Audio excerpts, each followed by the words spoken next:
Hi friends, నేను మీ కృష్ణాని. Welcome to Krishna market trends. ఈ రోజున ఆర్ పవర్ షేర్ అనేది తగ్గడం జరిగింది. అలాగే ఈ షేరు ఈరోజు తగ్గటమే కాకుండా శుక్రవారం నుంచి కూడా తగ్గటం మొదలైంది.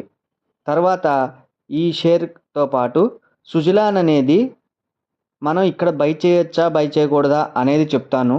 తర్వాత వడాఫోన్ పెరక్కోకుండా అలాగే ఉండిపోయింది. ఇది అసలు పెరుగుతుందా పెరగదా? ఎస్ బ్యాంక్ కూడా ఒక ₹2 పెరిగి మళ్ళీ మధ్యలో ఆగిపోయింది. అసలు ఈ ఎస్ బ్యాంక్ని ఈ పర్టిక్యులర్ షేర్ ప్రైస్లో కొనొచ్చా కొనకూడదా అనేది కూడా మీకు చెప్తాను. తర్వాత ఆర్టీ డ్రగ్స్ అనేది ఒక్కసారిగా ఇవాళ ట్రేడింగ్లో 17% అనేది పెరిగింది. అసలు ఎందుకు పెరిగింది అనేది కూడా ఒక్కసారి మనం ఈ రోజున ఈ వీడియోలో తెలుసుకుందాం. మొట్టమొదటిగా రిలయన్స్ పవర్ అనేది అసలు ఎందుకు తగ్గింది అంటే అనిల్ అంబానీతో సహా రిలయన్స్ హోమ్ ఫైనాన్స్ యొక్క ముఖ్యంగా నిర్వహించే సిబ్బంది అస్టెట్ కంపెనీ నుండి నిధులను రుణాలుగా రూపొందించడం ద్వారా వాటిని క్రెడిట్ సరైన మార్గంగా రూపొందించినట్లు మార్కెట్ లెటర్ యొక్క 222 పేజీల సుదీర్ఘ క్రమంలో దర్యాప్తి నిర్ధారించింది. లోన్ తీసుకున్న వాళ్ళు మరియు మళ్ళీ రుణం తీసుకునే వాళ్ళంతా ప్రమోటర్ లిస్టు ఎంట్రీలుగా గుర్తించబడ్డాయి.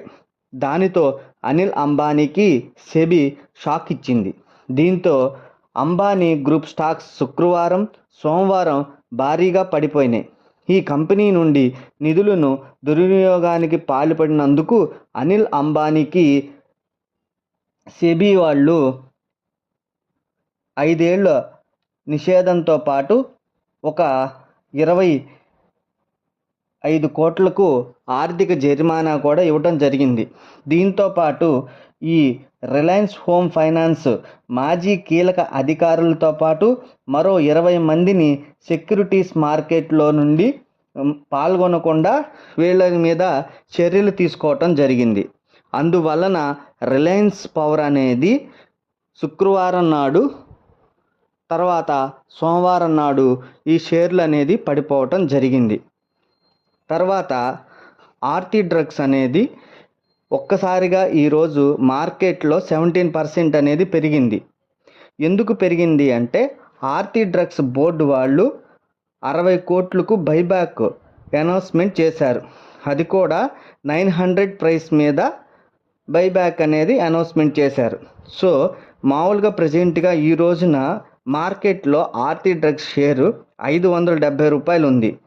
కానీ 900 మీద షేర్ బైబ్యాక్ అవ్వటం వలన లోలో ఉన్న స్క్రిప్ ఒక్కసారిగా బయ్యింగ్కి వచ్చి 17% పెరిగి 622 వద్ద క్లోజ్ అవ్వటం జరిగింది.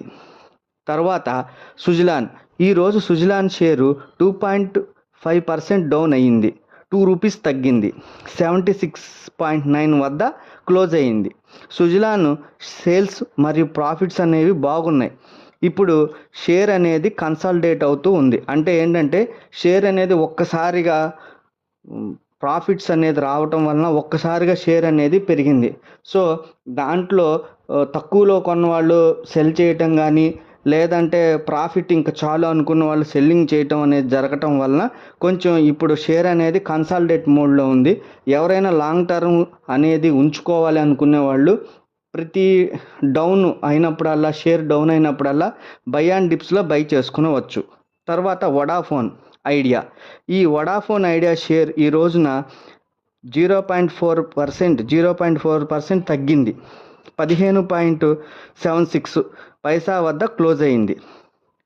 ₹12 స్టాప్ లాస్ పెట్టుకుని మీరు కనుక బై చేసినట్లయితే ఫస్ట్ టార్గెట్ 17, తర్వాత 19, 21 వరకు వెళ్ళే ఛాన్స్ ఉంది.